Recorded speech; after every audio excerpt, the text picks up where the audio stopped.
Eto nakita ko lang, kaya naalala ko, ay oo nga, meron palang pwesto etong si Bobo Gadon sa ating gobyerno. Yun nga, di ba?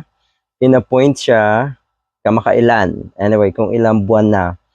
Pero eto, meron kasing kumakalat na bagong award-giving body. Bago ba or sadyang sadyang pililan talaga yung binibigyan ng award? Dahil kuno dito nga, yung award ay dapat bayaran. Yun yung kumakalat sa social media. So gumawa sila neto, kung sino man yung gumawa neto, bravo. Okay, magaling. Larry Gadon, meron din daw awards. Palamuning Baboy Award. Pasweldo ng bayan, walang nagagawa. So doon tayo sa walang nagagawa. Tignan natin. Pinuntahan ko po yung page netong si Gadon. Meron naman po siyang nagagawa. Okay? Meron po. Tignan natin.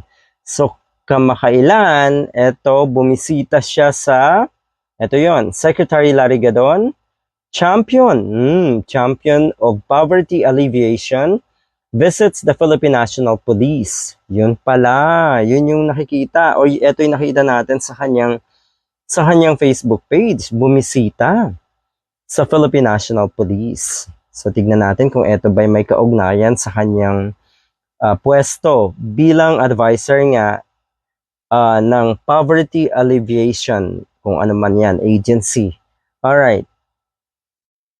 Directorate for Police Community Relations, led by Police Major General Edgar Alan Ocobo at Camp Crami, Quezon City on October 25, 2023. So, October pa to.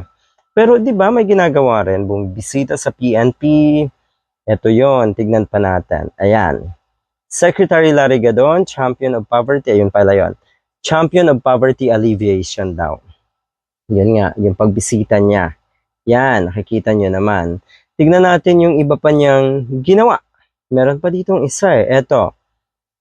Ang pag-alala at pagdiriwang ng ika-106 na anibersaryo ng kapanganakan ng aking number 1 president. Ayun, binisita rin pala niya.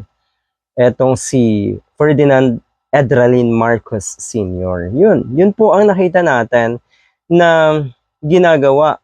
Ilan sa mga ginagawa natong si Gadon. So kayo na pong bahala. Ito ba may kaugnayan sa kanyang pagiging advisor on poverty alleviation? Presidential advisor. Yan po. So yung award, kung babalikan natin, angkop ba sa kanya itong award na ito? Ano sa tingin nyo? Baka nga, 'di ba?